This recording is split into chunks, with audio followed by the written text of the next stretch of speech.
That's good. Okay.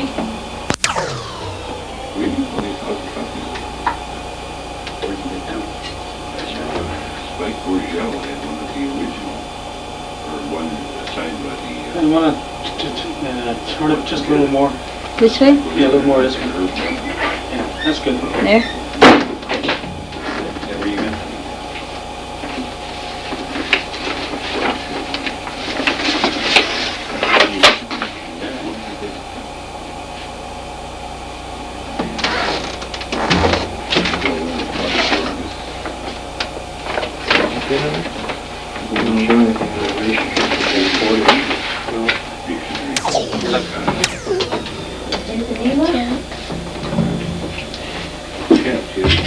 Yeah, but it's that small in the bottom. Look at them all, huh?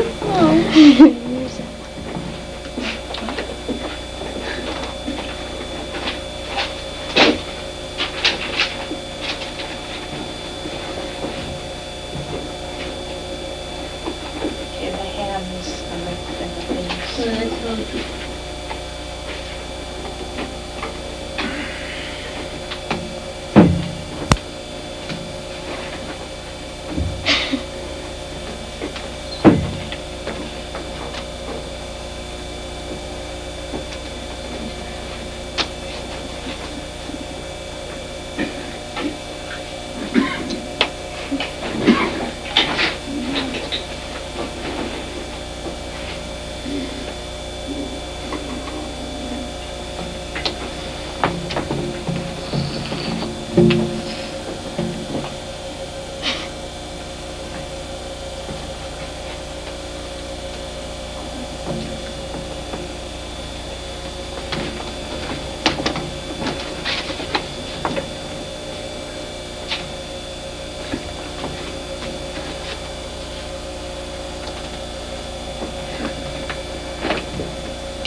Okay.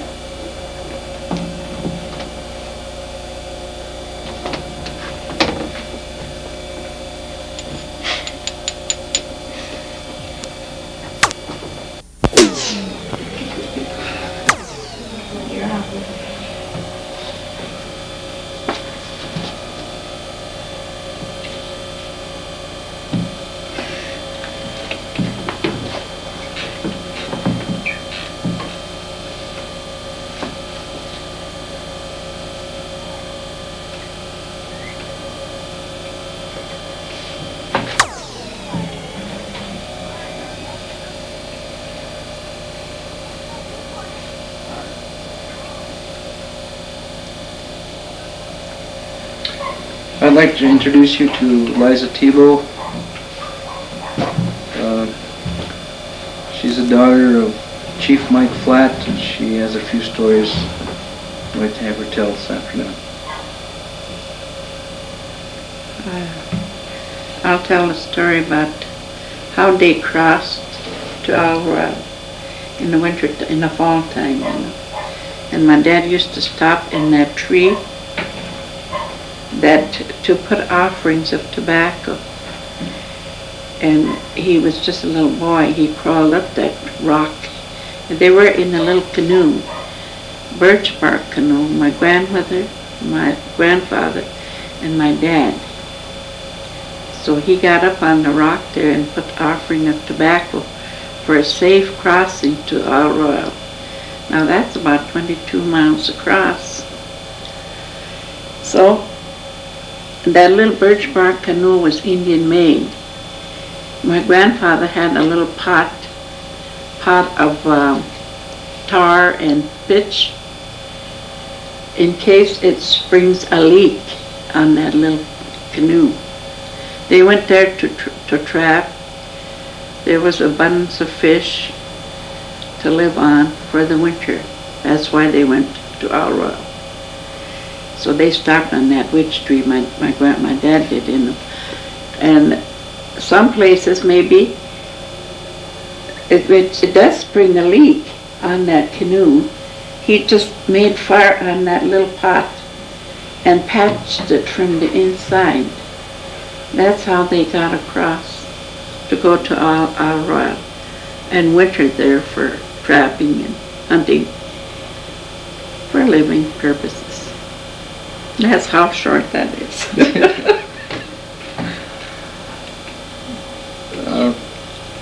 Could you tell us now about your young childhood as you were growing up at Grand Portage?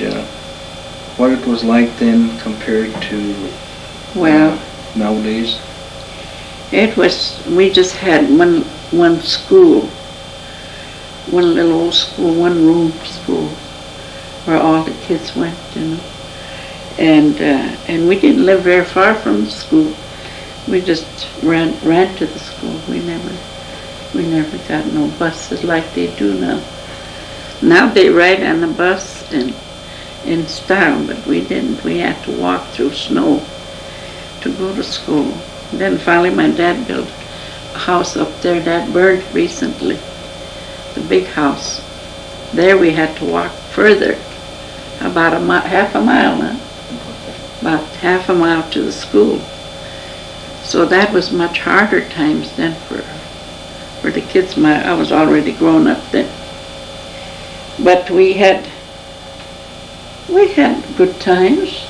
We'd play in snow, slide down the hill, Church Hill, up past my dad's house, past Grandpa's house. I wish we had pictures of those now. You know where Marcella's got those pictures. Well, how did it compare to, was there a lot of trees at that time? There was no trees. Everything was all together there. My grandmother lived there. My grandfather was a postmaster. I guess we got mail once a week. Later on, we got mail 3 times a week. But there was no trees. That whole area, the whole area was all clean clear. up to where your grandmother and you know where Billy LaPlante used to live. Well, that's where your mother and your grandparents lived. Yeah. Well, you could see that in little ways between there, my dad's place and Charlotte's place. It was all opening. It was nice. We had fun, I guess. But now everything is modern. Everything is easier for children to grow up in. They have buses to go to school in. Them days we didn't have no high school. We couldn't go to Grand Marais. There was no way to get there. There was no roads. In summertime we got Steamer America to bring our food here. That was 3 times a week. That's when we started getting mail 3 times a week. Where did that steamer land at? Did it land? It landed on the island. That was Grand Portage Island? This Grand Portage Island, yeah. It had a great big long dock away from the fish houses, you know. And that's where it landed. 3 times a week it came, and the mail came with it too. Was Pete out there then when Pete you were growing up? Pete. I worked there. I was only 8 years old. I was working there for him, washing dishes and waiting on tables. There was a lot of lumberjacks through here then. You know, if you go by my dad's house that burned, there's still, you can see still tracks there where the wagons went through. Them days. Yeah, some of them are still visible yet. Yeah, you can see them yet. Yeah. Yeah, that's what we did. We thought we were having a good time. And after we got to growing up a little bit, me and my brother, we used to haul those lumberjacks across. My dad had a great big old boat, and we'd put about 11 of them in that big boat across to the island, coming or going. Sometimes we had 11 going, and sometimes we have 20 coming back on that old boat, you know. We got 50 cents a piece for bringing each person. What did they go out there for? Did they get supplies? They were working up the camps. There was 1, 2, 3, clean up to Camp 9. What was the reason for going out to the island? That's the way they get out of Grand Portage. Then they got on that boat. They'd get on the boat, yeah. America. To go to either Canada or Duluth. You know. That's, we got paid 50 cents. We were making good money. Me and my brother. My brother since passed away. Then he was only a young man when he passed away. Alec. Yeah. Not John. John's been crippled ever since he was a kid. Small boy. That's how we lived. And sometimes in the wintertime, old Pete and I would run out of groceries, like flour, sugar, whatever most they used. He always had a big old bunch of dogs. He'd feed those dogs in summertime. Then he'd take them to Canada, about 7, 8 in a bunch, the old dogs, you know.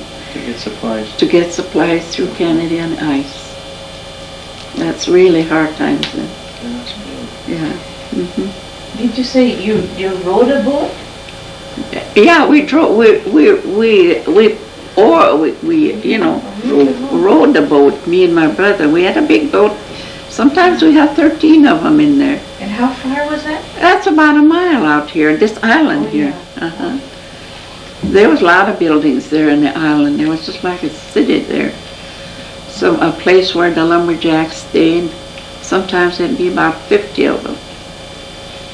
Sometimes going up those camps to work. Now there's nothing. No wood to cut hardly. Isn't that something? Yeah, it sure changed. Yeah. That's about all on that deal. Now I'll tell about the sugar bush business. You know, my grandmother had a great big sugar camp. She used to tap as high as 1,500 trees. But they would be all around sometimes. On each tree there'd be about 3 or 4 tappings. You know, and we all had to work hard to haul that sap with deep snow for boiling. Sometimes it'd be about 20 pails in that big fire where they'd boil the sap. There were good times too, you know, after work, hard work. They'd make sugar cakes and some little cones and they'd sell them. And syrup, they'd make syrup. They had their own baskets they made out of birch bark. Some of them would hold 50 pounds of maple sugar. They would be packed down, and my grandfather told we would pack it down to Portage. That big 50-pound, sometimes 80 pounds, and Grandma would be making those baskets herself out of birch trees.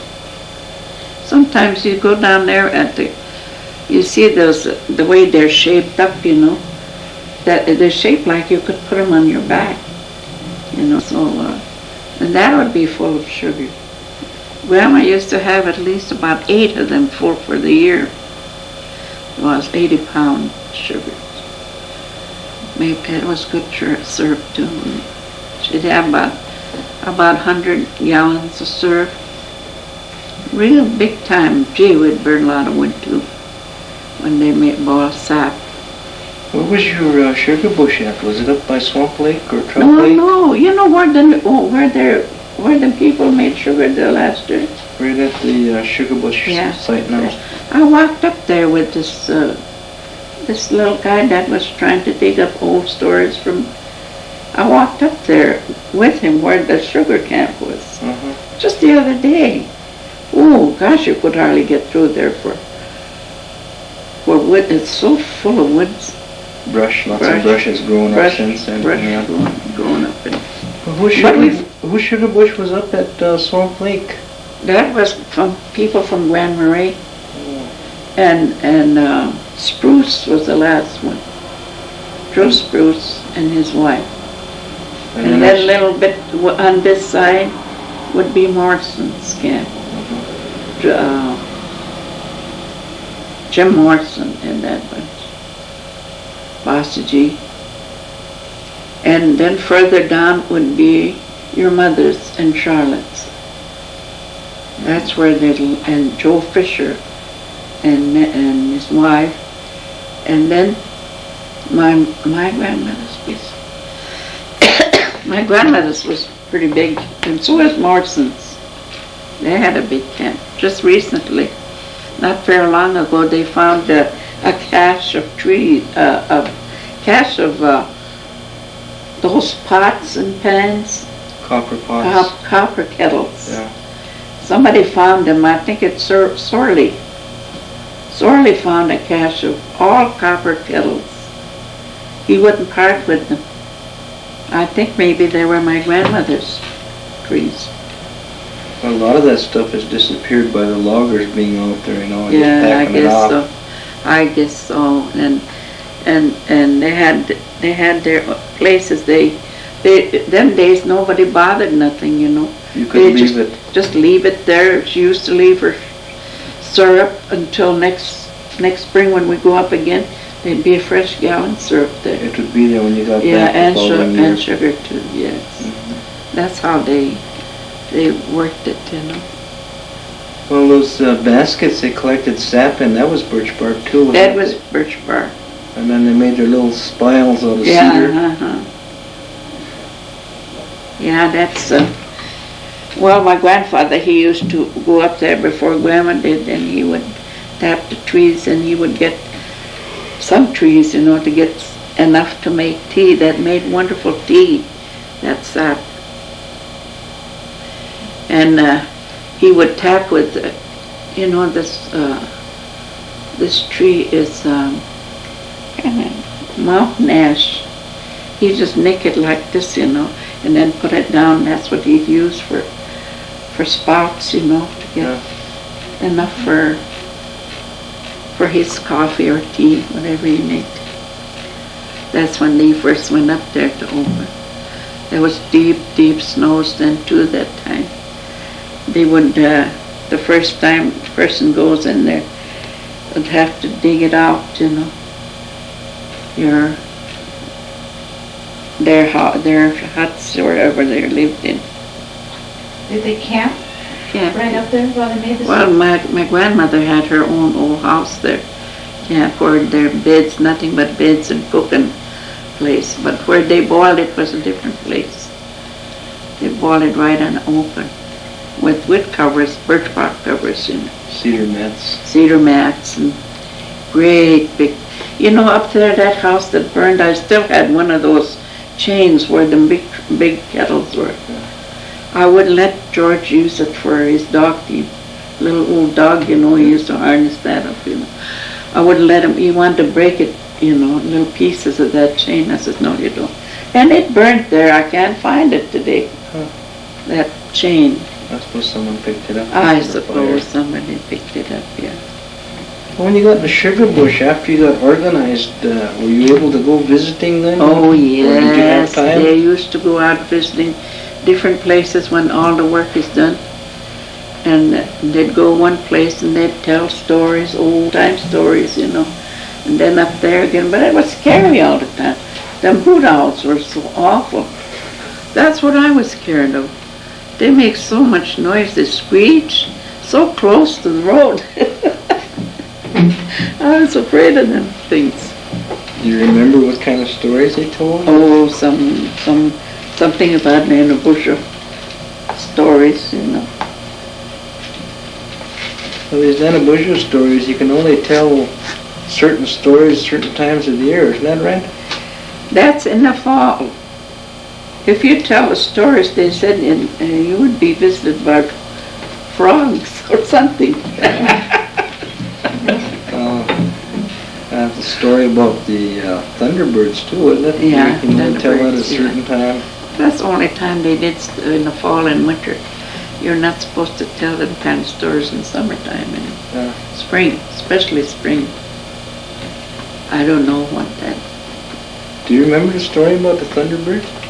Have you heard it? Not the Thunderbirds. I don't remember nothing about the Thunderbird. I remember one story, Grandma.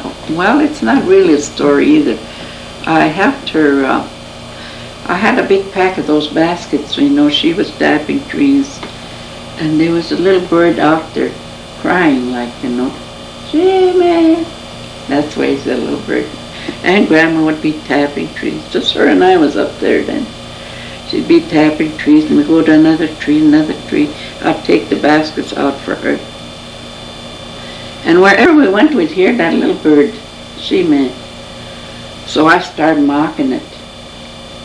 So I started singing the way it was singing, and Grandma hit me almost with that hatchet. She was, tapping the trees with. She says, "Don't you ever again mock that little bird. That little bird is crying for his sister or brother. She may means, don't you do it no more, because you might lose your sister or younger brother or something." She may means either brother or sister. So I didn't, and I quit. I didn't mock that little bird anymore. That night when we got through work, and I asked her what kind of bird that was. That was so sad little bird. I says, "What kind of bird is that?" She never did tell me what. To this day, I haven't seen that little bird, but I hear it every spring. You can hear it in April. You go right out there in Sugarbrush, you'd hear it. You know what she-may was to that little bird? This was in April. She was crying for the March month. That was her she-may. March month, That was just like a younger sister or brother to this little bird. And this was in April. That's something. If you go up there, not now, it's too late now. In the springtime, do you ever hear it? Yeah. Yeah, you've heard it. That's the saddest little, I felt so bad about that little bird. But it wasn't really his sister, it was crying for the month. Me necking it. Yeah. Can we stop and think of something?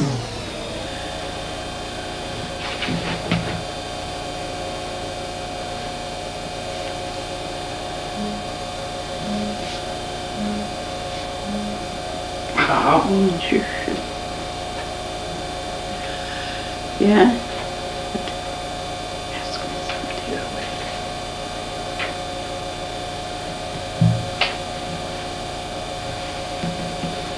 Okay, Liza, we were at the tree a while ago. What's your feelings about the name of the witch tree? I don't think it should be called witch tree anyway. I think it should be called something nicer than witch tree. Something like spirit tree. When it don't easy,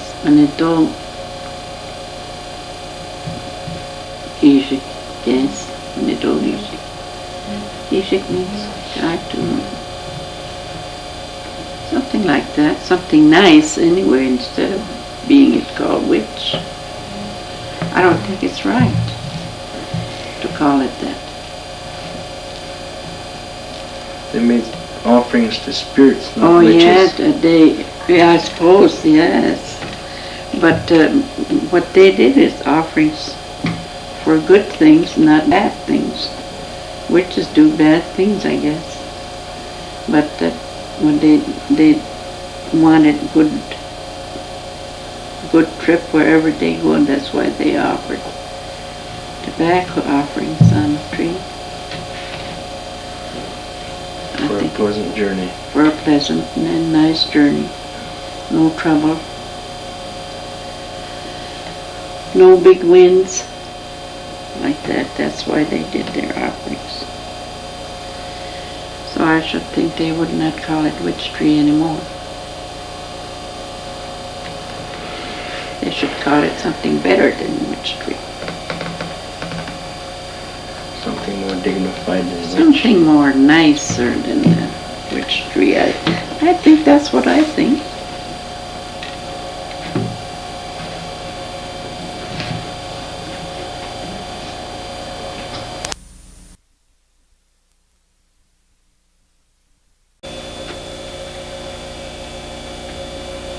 Okay.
That's good.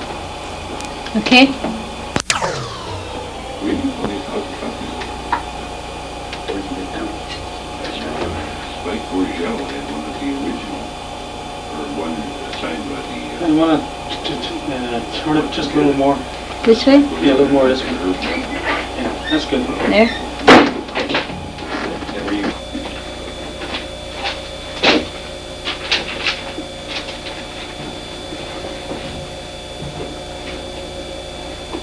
Okay, the hands and the things. So that's all.